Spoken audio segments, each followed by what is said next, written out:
What is our responsibility? What is the role of business in society? How to address malnutrition? How to address climate change? What is our role and responsibility in that field?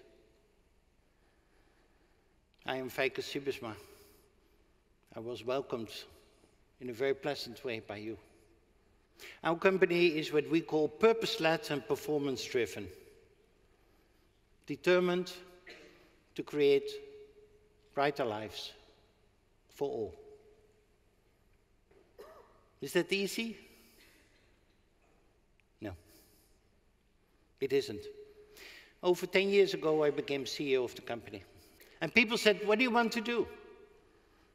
I said, I want to have the company being run successfully and improve the state of the world. Yeah, but what do you want to do? Making money or improving the world? And I said both. Now, more than 10 years later, we have shown in our company, we tripled our share price almost, we increased our performance of the company. We have shown to the world that those two things can go together. And I say to those investors, you know what? In 10 years from now, if you still invite me, in 10 years from now, those two things have to go, will go, must go together. You cannot run a company in 10 years from now, forgetting sustainability, forgetting purpose, not contributing to a better world. The millennials will not work for your company. The millennials will not buy your products.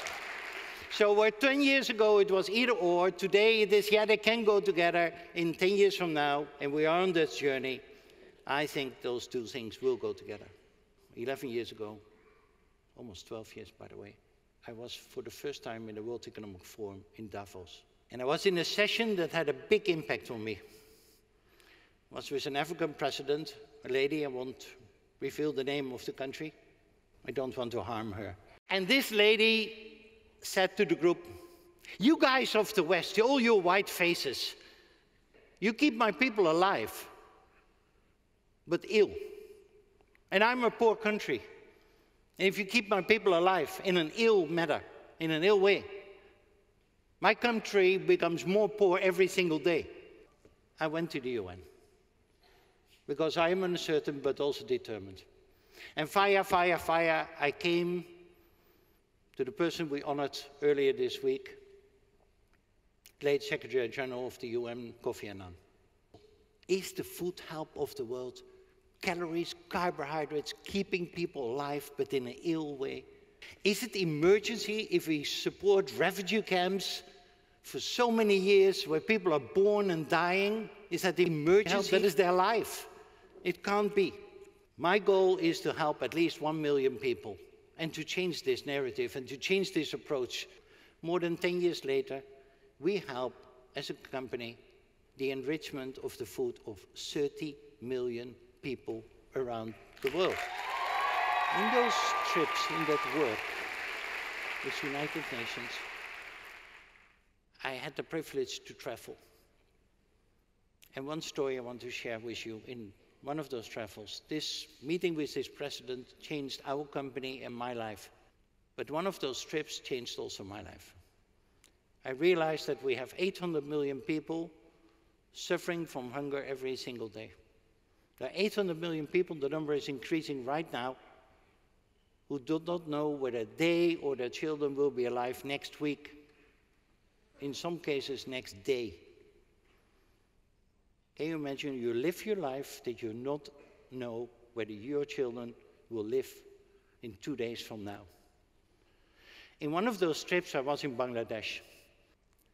It made a strange impression in me that you can fly to an area where you see people more or less dying. And at a certain moment, I was discussing with a woman who had a child in her arms. And at a certain moment, before I knew, she handed over the child to me.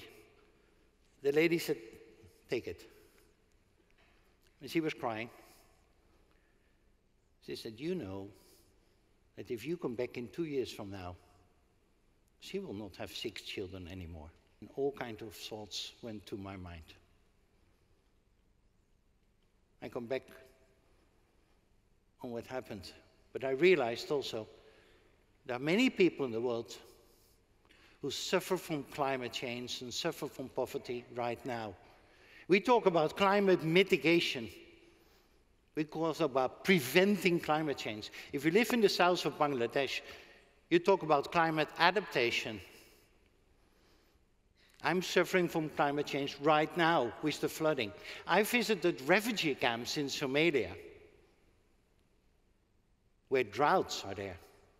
Suffering from climate change right now. 120 million people, Horn of Africa, who basically say we need to move out. We cannot live here, we cannot grow our crops.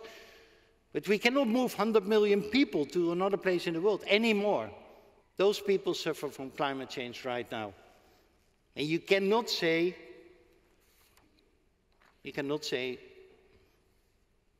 that they caused the climate change. We cannot solve this alone. And therefore I started a couple of years ago to mobilize other companies. And we are with 500 companies now, because nobody in our global village can be successful in a world that fails. If you are successful, if you are healthy, but your family members not, you will not say that you are happy. If you as a company are successful, but the world around fails you, you cannot be successful in the long term. Or in my narrative, if the world around fails you, you cannot even call yourself successful. So therefore I often say, you cannot be successful, nor even don't dare to call yourself successful if you live in a world that fails. The economy was never invented to make money. The economy was invented as a distribution model of competences. You catch the buffaloes, I grow the crops, we exchange. Making money is not the goal. Living here, healthy together, that is the goal. So therefore we need to work on people, planet, profit. We need to create value as companies on multiple dimensions at the same moment. To work for shareholders, no. To work for all the stakeholders. To work on CSR, no. To embed it in your mainstream activities, in your mainstream competences, in our company, nutrition and climate change, because that is where our competences are. So I'm standing there with this baby in my arms. You know why I hand over, with tears in my eyes, my youngest child to you. You know. And I thought, you know what? I do know.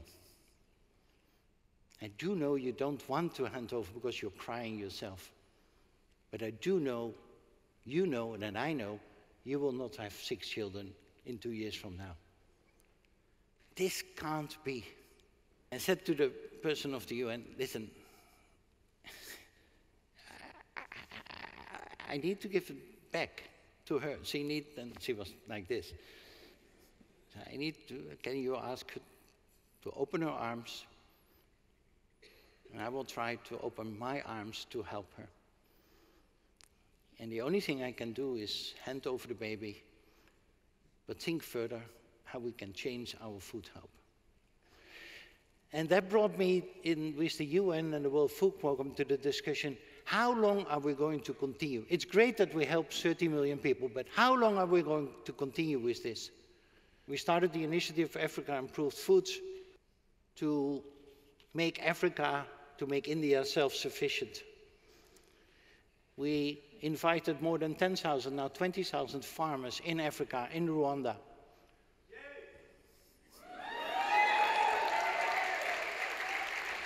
And I said to the farmers, everything you can grow in the coming 5 years, I buy it, 100%. And I built a big factory in Kigali, and I process all your corn and your soy in a big factory in Kigali for the local population. Locally sourced, locally manufactured for the local population. This is the way.